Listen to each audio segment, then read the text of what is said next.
આજે તો ઘરના કામ પત્યા પછી અમારે અચાનક મોલ જવાનું થઈ જશે, મને ખબર જ નથી, બોલો. અને અત્યારે એવું હતું ને કે શું કહું, એકદમ સાદો સિમ્પલ અને એકદમ સરસ મજાનો દિવસ ગયો ને કે શું કહું મિત્રો. તો અહીંયા ઘણા બધા કામ પતી ગયા છે, બટ સુકાવાના બાકી છે. હમણાં બપોરના 1 થી 1:30 વાગ્યા છે અને હું રસોડામાં ભાખરી બનાવી રહી છું.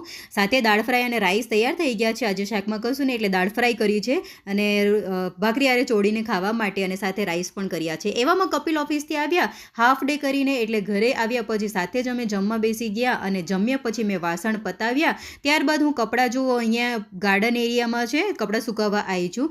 અહીં બપોરનો છે ને સરસ મજાનો તડકો આવે છે એટલે કપડાં જલ્દી સુકાઈ જાય, પણ ક્યારેક વાતાવરણ એકદમ બદલાઈ જાય ને અમુક વાર તડકો અને અમુક વાર ઠંડક, એટલે આખો દિવસ કપડાં અહીંથી ત્યાં મૂકીને જ પસાર થઈ જાય છે.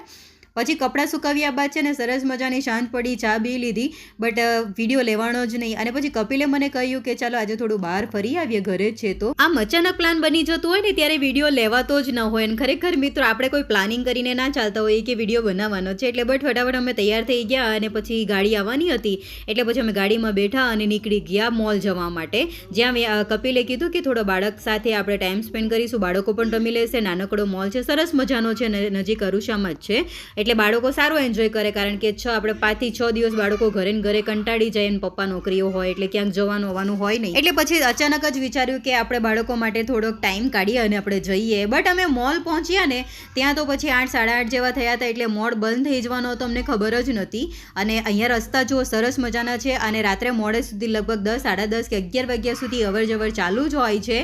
મને એમ હતું કે લગભગ બધા વહેલા સૂઈ જતા હશે એટલે પબ્લિક બહુ હોય નહીં, બટ હા હોય છે. અને લોકલ એરિયા હોય છે, લોકલ લોકો હોય છે તો ત્યાં હોય જ છે ચાલુ રસ્તાઓ.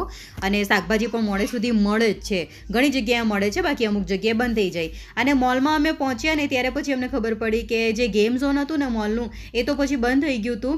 અને પછી લગભગ ગાડીવાળું હતું ને, નાના બાળકોને ગાડી ચલાવવા માટે ડ્રાઇવિંગ કરીને લગભગ એ લોકો રિમોટ કારથી ચલાવે છે, તો એ પછી ચાલુ હતું. એટલે અમે પછી વિચાર્યું કે ચાલો બાળકો કશો વાંધો નહીં, બાળકો રમી લેશે અને એ લોકોને પણ થોડું સારું લાગશે. એટલે ત્યારબાદ પછી અમે બાળકોને ત્યાં રમાડ્યા અને પછી સરસ મજાનો મોલ હતો અહીંયા, અને થોડો ઘણા અમે 2-4 ફોટા પણ લીધા અને પછી બંને બાળકો ગાડીમાં રમવા મળ્યા.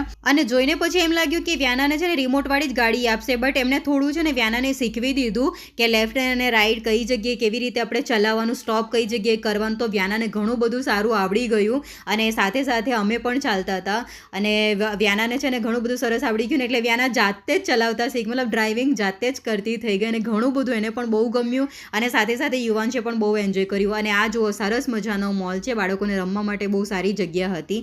ત્યારબાદ પછી અમે થોડુંક બેઠા, વાતો કરી અને પછી જમવાનું ટાણું થયું એટલે પછી અમે અહીંયા જ જમી લીધું, કારણ કે ઘરે જઈને પછી બનાવતા ફરી મોડું થઈ જાય.